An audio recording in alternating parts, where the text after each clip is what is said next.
I think this is the biggest gift we have ever had on the planet. I think it's the most important moment we've ever had on the planet. I think it brings us nothing but good.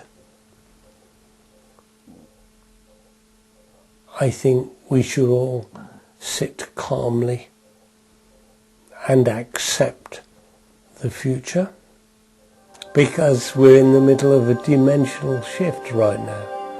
And I think our cousins out there, our sisters, realize that planet Earth is famously like this in the universe, and we are going to be dragged kicking and screaming into the future, and it won't be easy. And I think they are very gently offering us help. I don't know what it is, but I know it isn't planks and boards. And I may be the only person in the world that can say that, coming from both the science and the fact that I watched one happen. There were no planks and boards. You can throw that idea out. There are people who make them, yes. There are people who go in the fields and amuse themselves. They didn't make the one that I saw happen, and they haven't made these others that we've been testing. Nancy Talbot is not just one of the most well-known crop circle researchers in the world. She's also one of the few that claims to have seen the phenomenon in action at close hand. In 2001, she visited Robert van der Broeke in Holland, a young man who had also said that he had observed the creation of many crop circles. As she was on her way to bed on the second floor of Robert's house, something suddenly happened. Seconds, minutes later, this tube of light, this brilliant, about 1.5 feet, maybe 2 foot diameter tube of light came crashing down right in front of those windows. Scared the dickens out of me. It lit up the field outside like daylight, but there wasn't really time to do anything. It only lasted for a second or so. No noise, no smell, no electromagnetic response in the skin. Just this brilliant light and enormous force. It stopped, it disappeared. Did that really happen, you know? Before you had time to think about it, another one, same place. Well, whomp, this thing comes down. Exactly the same. The outside lit up like daytime, the inside lights up. And now I'm thinking, God, I hope Robert's seeing the same thing, because you don't want to see this sort of thing all by yourself. Before I could get on a bed, by then I'm starting to get on a bed, and had begun, to yell for him. A third tube came crashing down. Well, by this time he's halfway up the stairs yelling for me, because he's been watching exactly the same thing from downstairs. Now, from my vantage point, the windows, although very high, cut this tube of light off, at a certain point.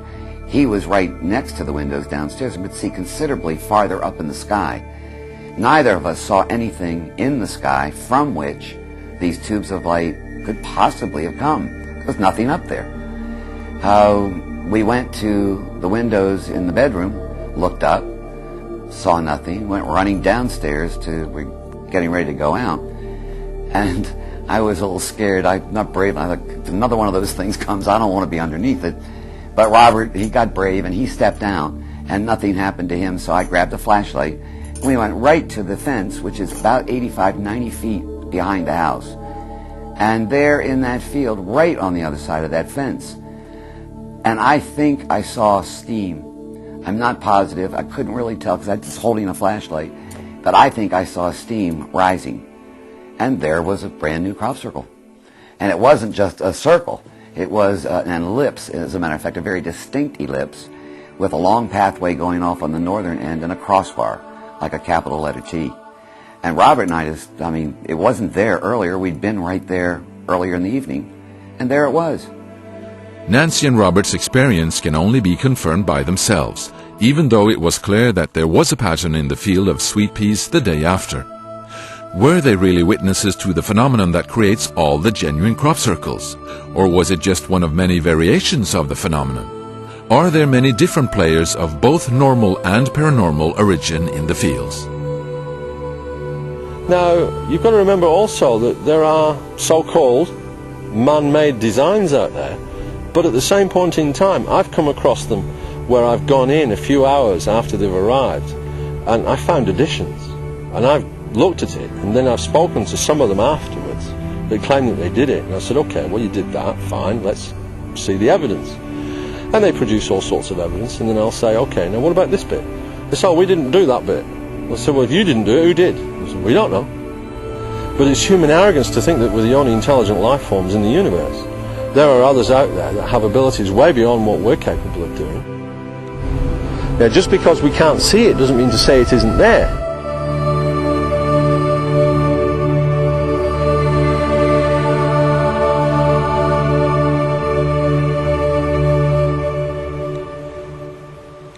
You sit out here in this field, you know, especially for a night maybe, spend a whole night in this circle, in this geometric pattern, which at this time is a complete mystery. You can sit here and you can ask your own fundamental questions, and there's no need for TV or culture, religion.